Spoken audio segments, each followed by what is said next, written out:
Hello, Thrivers. Heather Choate here. Very grateful to be with you.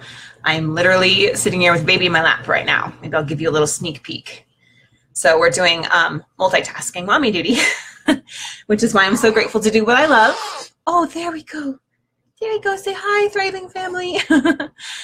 I'm grateful to do what I love, which is saving marriages while being able to be home with my little ones. And it's a wonderful blessing. So Mark and I weren't able to do this live today because Facebook is changing its algorithms like all the time.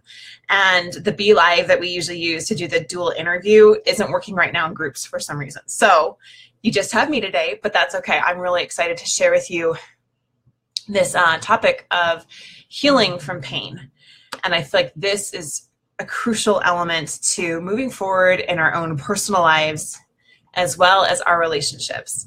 So I was chatting with Mark before I jumped on today, and we decided to kind of break this into two parts, especially since you just get one of us today. And I will focus really deep on your own personal pain and your personal mindset, which is my jam as a mindset coach and a heart set coach, emotion set coach, whatever you want to say it, but healing completely as a person, particularly in regards to our mental attitudes and our emotions. And then Mark next week will go a little bit deeper into healing past pain in the relationship. They're two different things. And I think this is a beautiful way. Hey, Jess. Oh, okay, good. I'm glad it's working. Let me know if it's working. Always give me a thumbs up. I appreciate that. This is a really beautiful way to address this issue, because one thing that we do very differently here at High Thrive Coaching, it's a little unconventional, is that we really encourage people to work on their marriages on their own. Thank you for that. The reason for that is because working it on your own, you take 100% responsibility for your part, right? We don't believe that marriage is 50-50. We believe it's 100-100. And so making sure that you are doing everything you can has an incredible influence then on your spouse. And we've gone into that in detail a lot more on some other live streams. So if you're new, that might be a little bit of a weird concept to you. You might have some disbelief about that. That's okay. Honestly, I understand that. However, when you start to work on things on your own, you're going to see some incredible progression, and results don't lie. And our clients get incredible results, and many of you in the group can testify to that as well. So before we dive, oh, Jason's saying he can't get in either. I'm not sure what's going on. Maybe it's my internet. Let me try closing a couple things, because I've got way too much stuff open on. I don't know if you guys are like me, but I've got like 7 tabs open right now. So hopefully that helps a little bit. Okay. Again, let me know if you can hear me and see me okay. I hate streaming live and then I'm just like talking to no one. So first of all, this idea of healing from pain. My first question for you, and you don't have to answer this in the chat, but I want you to answer this in your own mind. If you want to answer in the chat, then you're really brave. First of all, I want to honor all of you for even being here, because talking about pain, talking about healing from pain is something most people honestly would run away from. We don't want to deal with pain. We don't want to talk about pain. We don't want to go there. And that's one of the reasons why it continues to show up so much in our lives throughout the years, is because we don't address the pain. We'd rather suppress it. We'd rather numb ourselves or medicate ourselves or whatever it is, right? To not feel that pain. And so the fact that you're here says an incredible statement about you. Maybe you're kind of like me. You've gotten to a point in your life where you've had enough and you really want to move forward. Enough is enough. We need to find some real solutions here, right? Some real transformation. So first question. What do you feel, what part of your story do you feel like you're really holding on to? What part of your past, what part of it's gotten you to this place in your story do you feel like you're really holding on to? So check in. I always say check in, but that's taking a quiet minute. Wherever you are, you might be driving or multitasking like I'm often doing. Take a quiet minute. What are you really holding on to? And the first answer that comes to your mind, go with that, because that's the biggest thing right now that's probably holding you back. Our minds are incredibly responsive. They do what we ask them to do. So when we ask it a question, it will respond if we allow it space and pay attention to what it's saying to us. So what in your story are you holding on to? It might be you know, that really bad relationship from the past that now makes you really skeptical of relationships and makes you want to withdraw and hold yourself back from falling in love or having a close, meaningful relationship. Maybe it's being bullied as a child or a teenager or a young adult or an adult. You know, maybe it's, you know, something that your parents said or siblings. But these kind of traumatic events that we have tend to continue to show up in our lives, and we continue to carry that pain. I think that most people do not heal from the majority of this kind of pain that they've experienced in their lives. And, you know, I've talked to people in their 50s, 60s, 70s that are still holding on to grudges, that are still holding on to pain, that their lives are still in disarray and in chaos because of things that happened back when they were just a child, right? And there's people in their 70s that are continuing to be bullied by family members because they haven't overcome that in their own lives. So we're going to go into that. So give yourself some grace and know that it's okay. Wherever I am, it's okay. And we don't have to beat ourselves up that we're carrying on to these things. Awareness is huge. And again, you're here. So that means that you're willing to look at this and to do something about it. So taking that minute and saying, okay, this is what it is. And it's okay. This is what I've been holding on to for so long. And that's okay. And now I see a lot of you here in the chat. I just want to go to that. Awesome. I'm glad you guys can hear me. Cheating and any type of abuse. Yeah, we'll go into that, Michael. Absolutely.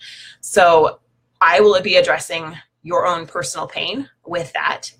And then Mark next week is going to do part 2 of this healing from pain, talking about how you need to make some changes in a relationship, in a situation, and having some safe boundaries. I hope I'm saying this right, Mark. I hope you're watching. And if you're not, then type it in because he says it's so much better than I do this part. But he says that, you know, the reason why we hold on to pain is because we're afraid of getting hurt again. Does that make sense? We're afraid of getting hurt again, so we hold on to the pain to serve us as a kind of protection. So what we need to do in a relationship is create some boundaries and be able to have it a safe place where we feel like we can open up again and be able to heal from that in the relationship and in the situation. That's what he's going to go into. It's going to be great. So stay tuned for that.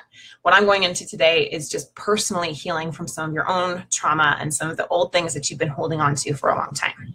So now in the chat, I'd really love for you guys to leave a comment. What has been some of the most healing methods that you found? What has really helped you to heal and release pain in the past? What has helped you come to a place of forgiveness towards others or towards yourself? Okay. I really believe in this idea that we are our own gurus, honestly, if we take the time and trust that quiet inner voice that's inside all of us that gives us those, gives us those answers that we're seeking. So I'd love to hear from you. And you never know, maybe one of your insights could be exactly what another member in this group really needs to hear. You never know what your experience could do to inspire someone else. So I'd love to be able to hear some of your comments here. I'll be watching. Jess says, I can't figure out what I'm holding on to. Maybe the fact I don't give up no matter what, like everything is fixable.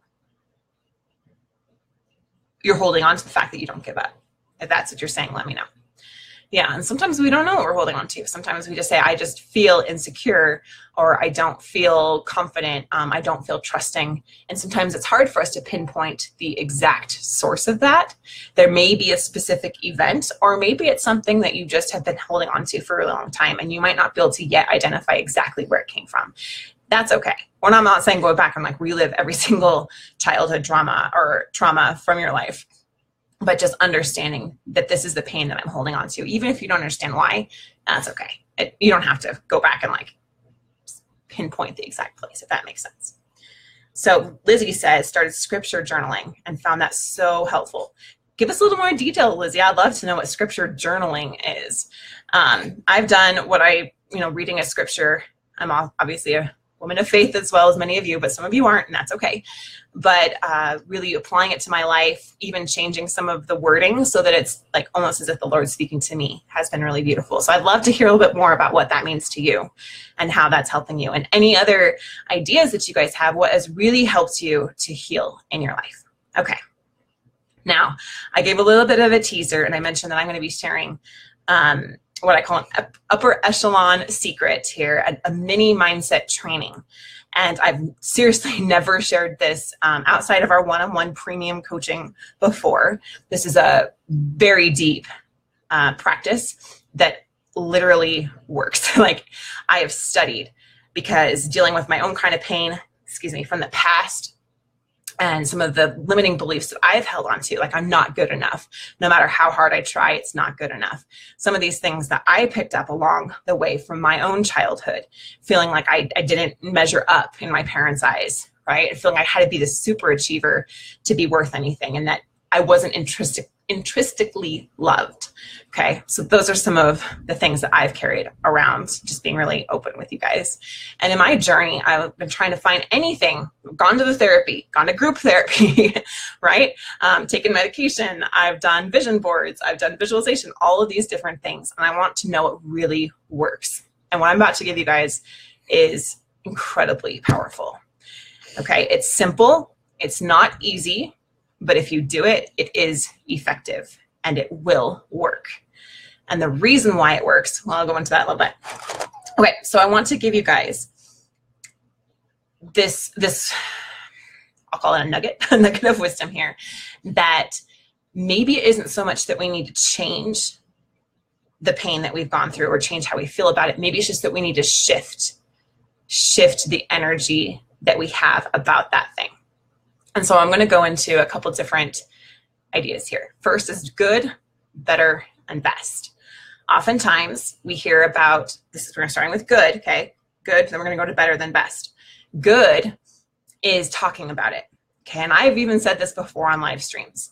Talking about it, getting it out, expression versus suppression is always better, okay?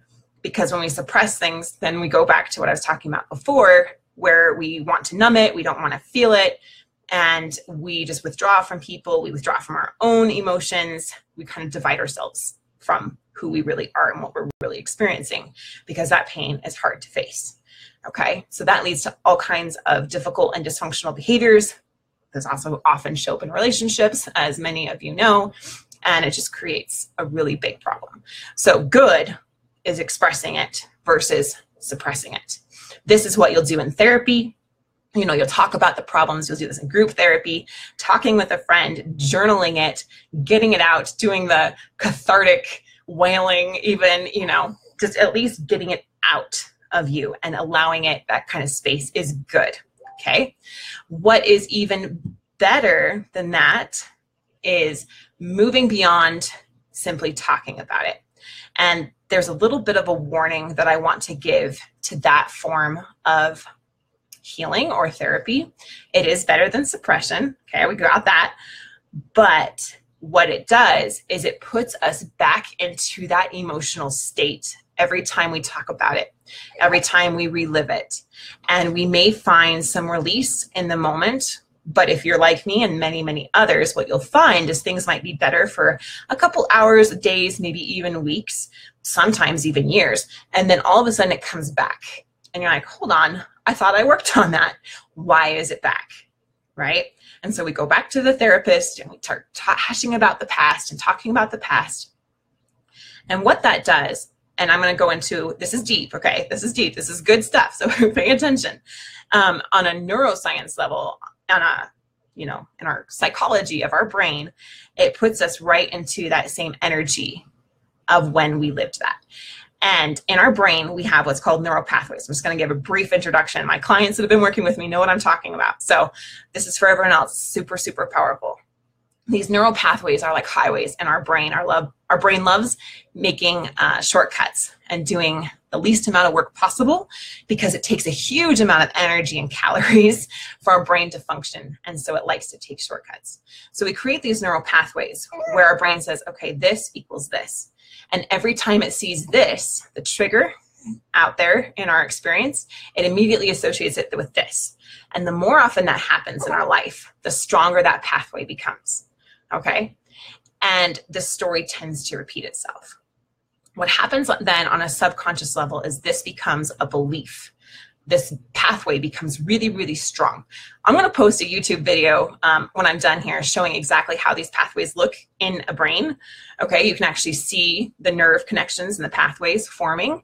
And what's really cool is that these pathways can be changed and new pathways can be made. What happens when we're stuck with a pathway, a belief, okay, that I'm not worthy, I'm going to be hurt again, I'm not lovable, anything like that, is that then on a subconscious level, we tend to attract more people and situations into our lives that will play that same situation out again. Okay? And you may have seen that in your life. I'm sure you've seen it in other people's lives where the same situations keep happening over and over and over again, right? It's the woman that keeps going to the abuser over and over and over again, gets out of one bad relationship and right into another one, okay? It happens in less than dramatic ways as well. You know, over and over again, we find ourselves in the same situations with the same types of people, and we wonder why. Why is this cycle continuing to repeat itself?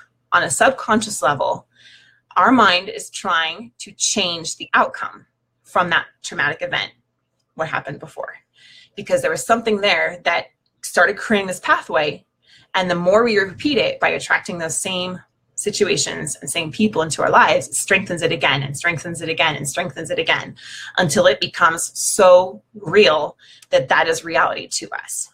That is why we all see the world a very different way.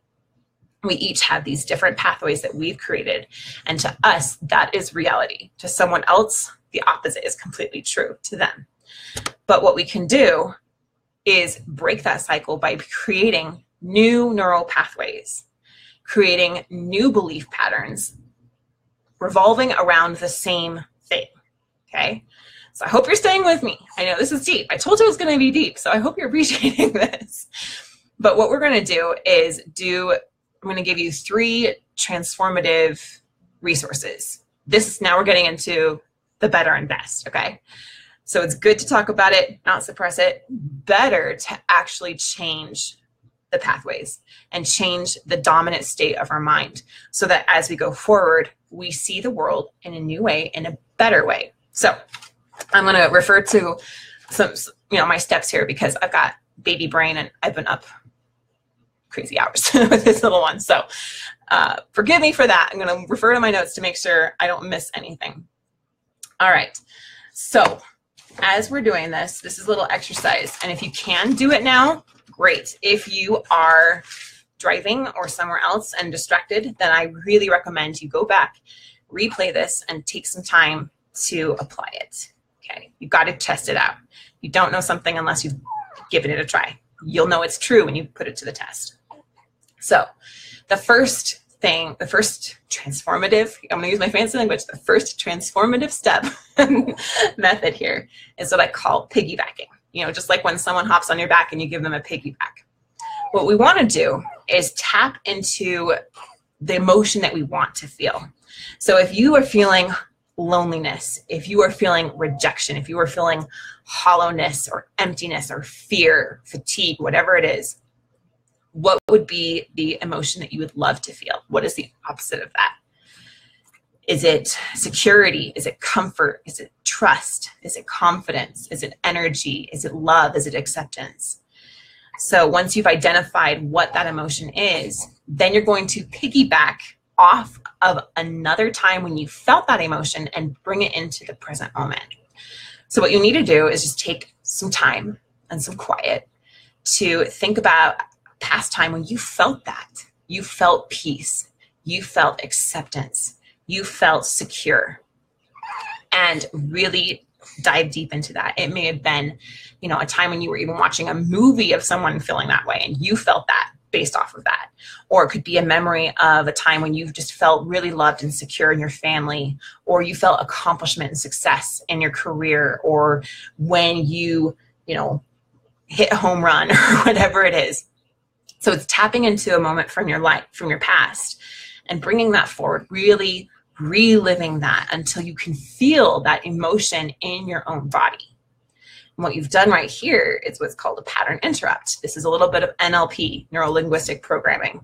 And you have pattern interrupted. So you're out of the state that you were in, that really negative state. And you've now stepped into the new state. And most likely, this is the weaker pathway for you.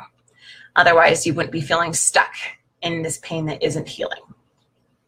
So what we want to do now is take some of that feeling on an emotional, physical level. Like you want to feel it in your body. Feel it as if it were right there. I am feeling so secure. I'm feeling so loved right now. Okay. And then the next step in our transformative process here is, if you are feeling in a safe space and ready to do so, go back to a moment, maybe even the first moment if you remember a specific traumatic event, and feel what that felt like. So we're going into the negative, okay? We're going into the negative because, we often hear think positive and stuff, but light and dark are opposites of the same coin. And you can't get there from here unless you go through that. So this is for those that are brave and are really ready to transform, really ready to break through. So it's going back into that state. Maybe it's me hearing my mom say, you're going out for Miss Colorado, aren't you going to lose some weight? True story. And I was already down to an ideal state. Okay. Whatever that is for you, and feeling what that felt like to have, that feeling of rejection. And you'll notice as you tap into your body, so what you want to do is just really get relaxed about it, have a safe space. If you want to have someone there to support you, that's fine. This is something I guide clients through. So you're getting some good stuff here, but we do this in a really safe place. And what you do then is you go back through it and you notice the sensations in your body. And what you'll find is you're often kind of closing in on yourself. There's kind of this like protective tightening feeling that we often have. You might feel it in your jaw. You might feel your stomach kind of clenching or your shoulders hunching. You might feel like this ache in your chest. And what you want to do is, instead of the tightening, clenching feeling, you want to give it some space. You actually wanted to let it expand. You want to allow your body to open up and to feel it fully. Okay, so this isn't just rehashing like we do in therapy about the same things, or even journaling. This is physically giving your body space. I wish I had time to go into all this, like the neuroscience and everything that's happening on a physical, chemical level, but in our bodies, like our body stores in our neural net energy, and emotional energy gets trapped in different places in our body. That's why when we relive it, some people are going to feel it like a clenching in their jaw or tightness in their forehead. Some people are going to feel it like tightness in their arms or a sick feeling in their stomach. That's where your body has kind of kept that. Okay, and there's science behind this. I'd be happy to share that with you. This isn't me just making it up. There's actual like physical science that you can go and study about these things. So anyway, back to the method. So when you felt that feeling and you've given it space, you've allowed it to expand, you've allowed yourself to feel it, then again, you want to go back to the ideal emotion that you want to feel. You want to go back into that feeling of I'm safe, the feeling of peace, the feeling of security. I am loved. I am okay. I am accepted. And bring that into that moment, into that past memory of a time when you felt the opposite of it. And allow that to become your dominant state. And you want to start to nurture that like a flame. Like it might just be a little spark. It might feel like so small, like a tiny drop next to this huge ocean of blackness that's built up in your life. I understand that completely. But what you want to do is hold on to that spark, and you want to nurture it. And you do that by giving it your attention and your energy. And it feels so good to be able to focus on that beautiful light, and to think of that time when, that person just made me feel so warm. I felt so accepted. I knew that I was safe. I knew that everything was going to be okay. I felt like I was good enough, and really feel that and allow that to become stronger and stronger in your body. And then encourage your mind to think of more instances when you felt that, and start to give your brain evidence that this has been true for you, and allow that feeling to expand and to grow. Okay. So that's good, better. Now the best, we're going to get to best, is to make this a regular practice. It's something that needs to be trained. Like this is retraining our brains, retraining our lives. The past is never going to go away. It's always there, and it's there to serve us. Our pain truly can become power, but it doesn't happen if we just use positive words or even do positive things. We literally have to like clear out and change our brains. And that's one of the things that we work on. And I don't think I've shared this as much with you guys because we usually go into the relationship side, but this is what I do when I'm working with clients is we're clearing out these limiting beliefs, we're identifying them, and we're breaking through those barriers. And it is incredible to see the transformation that happens in people's lives when they finally get through that. Weight as in like darkness and pain and all that stuff that we carry with us can be changed very fast as we do these things. And there's much more to it. This is the tip of the iceberg. So the best part of this is to make it a practice and to learn the methods of dealing with these things when they come up again, so that we can make that the stronger pathway in our brain and make that become our dominant state. And it isn't going to change the past, but it's absolutely going to change the way that you feel going forward. And it's going to change the way that you feel about yourself and the beliefs that you have surrounding who you really are and how you really want to feel. I've experienced this in my life, and it is incredibly powerful. It has been one of the greatest blessings I've ever come to find, is that we have the power to change our minds, but to change ourselves on that deep core level. So, okay. I hope that was powerful. Go back and listen to that again. Like I said, I went deep here. This is a mini mindset session. You have to do the work to experience it. I can't guide you through it all, holding your hand, each of you, but I'm grateful for the opportunity to share this. And yeah, there's a lot of really exciting things coming out this year that we're putting together, and some incredible tactics and transformation that we get into. So excited to give that to you guys. And yeah, my baby's been doing so good here. Oh, it's 26 minutes. Whew. All right, I'm just going to see if there's any questions over here. John says, the Bible tells us the brain is being constantly renewed. It absolutely is. It further admonishes that we be transformed by this renewal. As a man thinketh, so is he. That is absolutely true. Okay. Yeah, I do study neuroscience. I'm a bit of a geek. Yeah. Oh, good, Lizzie. I'm glad you had that light bulb moment. Yeah, this is some powerful stuff. So I will drop the link there showing the neural pathways in the brain and showing you how you can actually make new ones. And then it's our job to retrain our brain like a dog. Okay, I say our subconscious mind is like a dog. You can't just take it outside one time and think that it's going to be potty trained the rest of its life. You have to take it outside again and again and again and again to get it to do what you want it to do. But it will listen and it will obey as you're persistent with it. So this is just a little sample of how you can really heal from some of this past pain and get to a place of wholeness and wellness moving forward. So next week, Mark's going to talk more to you guys, and we look forward to that. All right. Thank you guys, and we'll see you next time.